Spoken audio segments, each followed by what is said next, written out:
Hello everyone, I'm Gus and this is Wiseguss illustration. Analyzing Jinx. In the Analyzing section, we're going to make a tour around the different traits that make up the external appearance of a character. Our main focus is going to be on analyzing the face. We're going to show you measurements and guidelines to guide you in the process. In the left side of the screen, I'm going to show you all these measurements over a picture of the character, while in the right side you're going to see the drawing process. In previous days we finally had news about the release date of the second and final season of Arcane. Arcane is a wonderful series in all aspects. From its animation, all the visual part that is fantastic, and graphics so wonderful that almost any screenshot could be a wallpaper. Scenes masterfully written, the story, but mostly the characters. And possibly one of the best characters is Jinx. And today you're going to learn how to draw her.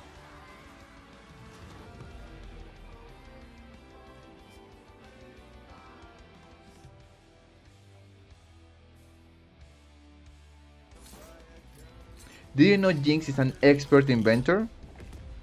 Especially of explosive artifacts.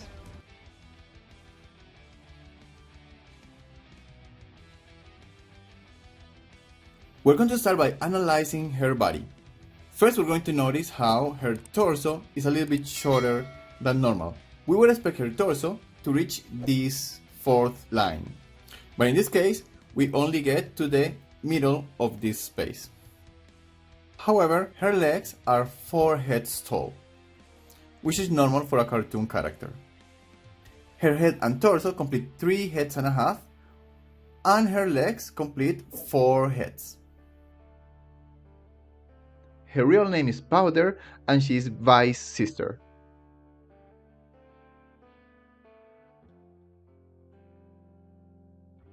To draw her face in a frontal view, I'm going to start with a grid 8 spaces wide and 8 spaces tall. Let's keep in mind that the 8 spaces are not going to be used completely horizontally.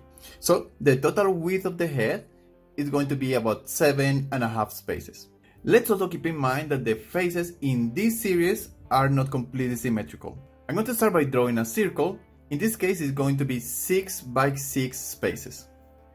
When marking her chin, I'm going to notice that her jaw is 2 spaces tall, which leaves us with a proportion of 1 by 1 by 0.66, which translates into 3 spaces for the forehead, 3 spaces for the eyes and nose, and 2 spaces for the mouth and chin. Now we're going to see the shape of her face. We're going to see how the widest part of her face is going to be her cheekbones, which are going to be in line with the lowest part of her eyes.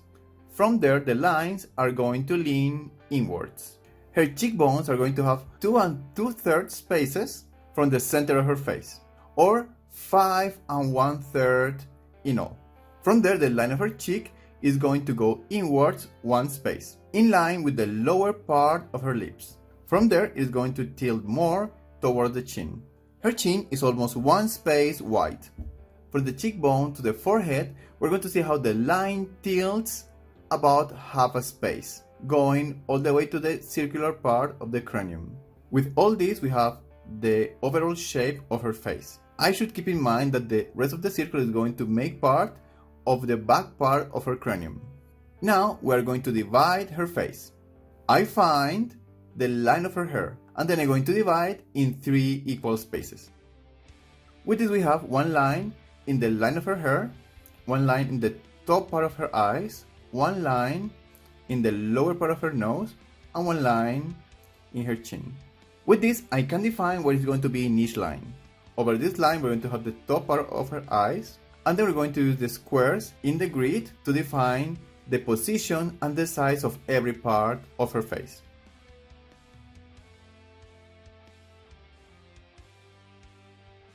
Let's start with her eyes. Her eyes are about 1 space and a half wide and half a space tall, and they are divided between them by a space. This is half a space in each side of the central line. If I divide this space in 3 parts, I'm going to notice how on this line we're going to find the lacrimal. From here, I see how the lacrimal line goes up all the way to the intersection.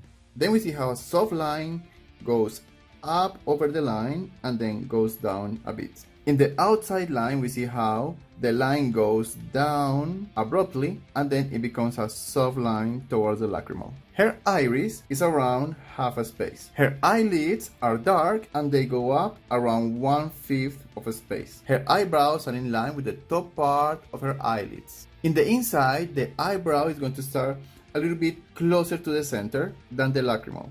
And the outside is going to go beyond the corner of the eye, following the most external line. Something curious is that you can see that the top part of her eyebrows is going to be pretty much in line with the lacrimal. The eyebrows are going to start going outwards from the center. And then they're going to go up all the way to the line that we draw in line with the lacrimal. And then from there, they're going to go down very close to the line where we start again.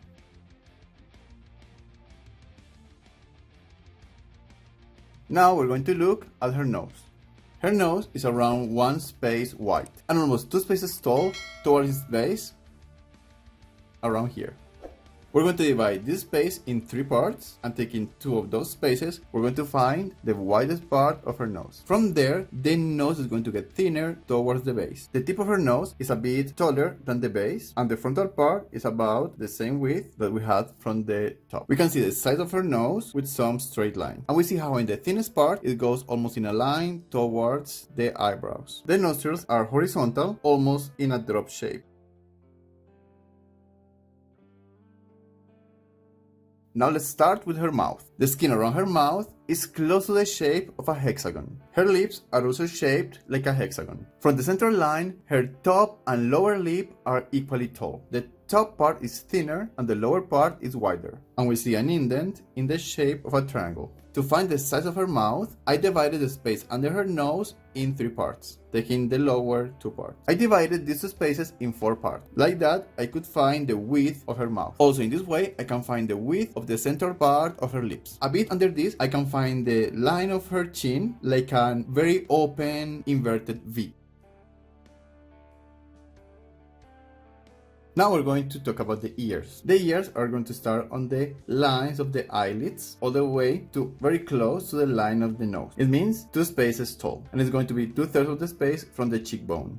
To draw the ear, we're going to go slightly diagonally, then we go down diagonally again, and then we go straight down, then diagonally, all the way to the line of the cheekbone, and then we continue straight. Her neck is slightly wider than 2 spaces, and the line goes slightly inwards until about 1/4 of her space under her chin. Then it goes out toward her shoulders. Her hair has a V shape, and it goes up about half a space. From the central line of the circle, it goes in towards that line. Her hair shape follows the shape of her cranium. Her bang at the beginning has a more square shape. After this, we see more triangular and curved shapes. In the back, we see rhombus shapes that form her braids.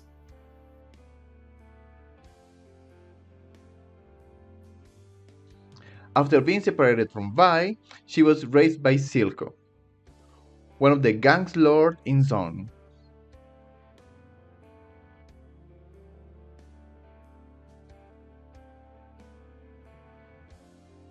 In the side view, her measurements are equal to the front view, 8 heads tall, and in this case, 7 heads wide. I take the line that passes through her forehead as reference from the front of the face. And I also take as reference her hairline, the top of her eyes, and the bottom part of her nose. To draw her head, I'm going to start by drawing an oval that is going to be 6 spaces tall and 6.5 spaces wide. I divide this line in the middle with a line that is going to be a reference for the ear and her jaw. I draw the line for the front of her face. This line starts in the center of the oval and curves slightly inward. I draw the line of her jaw as a diagonal line that goes all the way to the corner of the second space after the front of her face. From there, her chin goes up in a diagonal line. We see how the lower part of her jaw is in line with the lower part of her ear and the back part of her head. These shapes being hidden by the hair, I am not 100% sure that these are correct, but for experience, I know they work. Her forehead goes out a bit from the front line and then goes inwards toward the line of the nose, a little bit under the top eye line. And then we will see how the different parts of the face go over or stay behind this line. Her eyes have a triangular shape, with a smaller angle in the top than in the bottom. The front of the eye is around a half a space from the front line. Width-wise, it goes beyond the next line. Let's remember that her eye is around half a space tall. We see how the lower eyelid goes out in a diagonal line. We almost see how the top eyelid almost points to the front of her eyebrows. We see how the front of her eyebrows touch the front of her forehead. The top part is around a half of the space. They go up a bit and then go down towards the line, also in line with the upper part of her eyelid. We always see the eyebrows in line with the external line of the eye.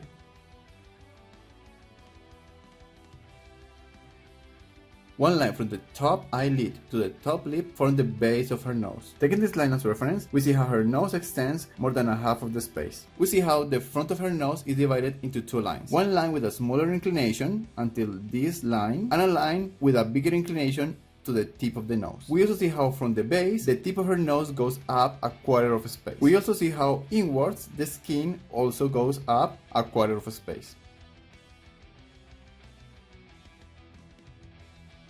About her mouth, we see how it is open, but because her teeth are closed, it doesn't change the shape of the face, and her upper lip is mostly in a normal position. In this case, we see how her mouth has a triangular shape, and her lips are inside this triangular shape. The top lip has a triangular shape, and the lower lip a rhombus shape. Because we see her teeth, we can see that they have a zigzag shape.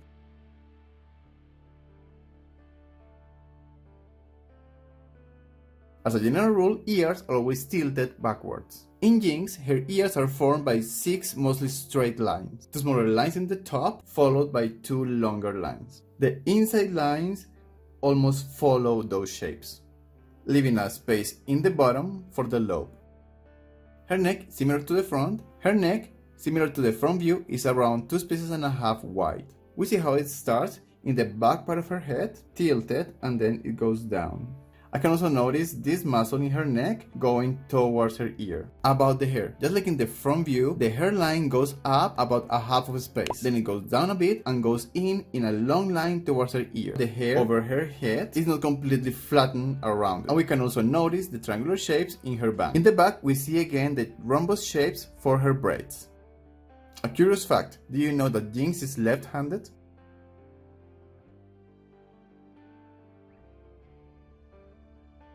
In the three-quarter view, we see very similar shapes to the frontal view, but with some changes, especially in perspective. These changes affect especially eyes, nose, and mouth. In the farther away half, we see how they are going to turn to the other side. I make this analysis taking this line as the central line of the face. Many measurements are going to keep this line as reference. We see, for example, that from this point, her cheekbone is 1.5 spaces away. Her cranium is 6 by 6 spaces. This oval in the side of her face shows a flat area. Because her face is tilted inwards, we're going to see how this oval is also tilted. We mark a cross shape in the center of this oval. This line, from the intersection to her jaw, shows a flat area in her cheek. We see again the hairline in a V shape that touches the oval shape. This side of the circle shows us approximately where the side of her eyebrow and her eye are going to be. From there, I go to her cheekbone and I can find her chin. We see how this S shape that comes from her hairline going to the ear and going down to her chin shows all the side of her face.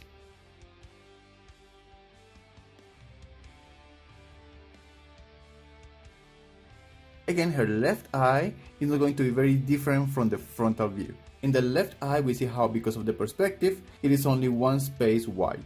We see how the top line is not so curvy, but also we see how the bottom line comes in and out a lot. In her bottom eyelid, we see tilted C shapes. We see how this line joins the corner of her eye and her eyebrow. We see how her eyebrow passes over her eye, going to the space in between her eyes. We see how this side of the eyebrow is very straight and only curves at the end. Her eyebrow is in line with the corner of her eye in the external side, and inside it comes in a lot.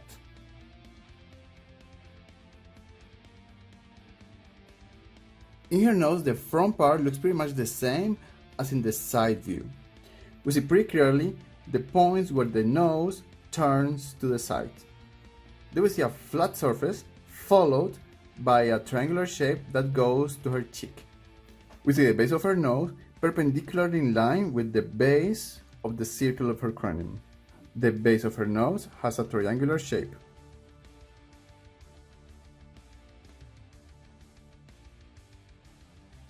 Towards her mouth, we see the hexagon that is formed with the skin around her lips.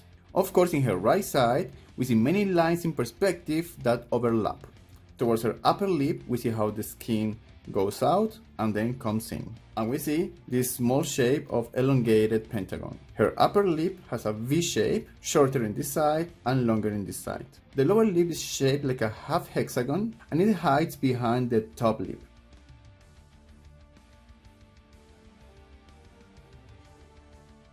In her ear, we see the same shapes as in the side view, only a little bit distorted.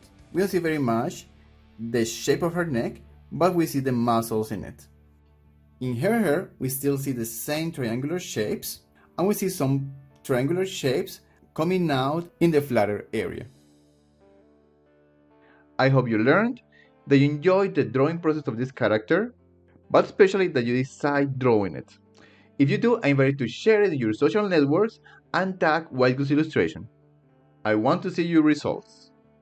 If you like my results, I invite you to comment with the word Jinx and the emoji of an explosive. If you like this video, you can support me with a thumbs up, with a subscription, but most importantly, sharing with someone who can find this content useful. See you in the next video. Adios.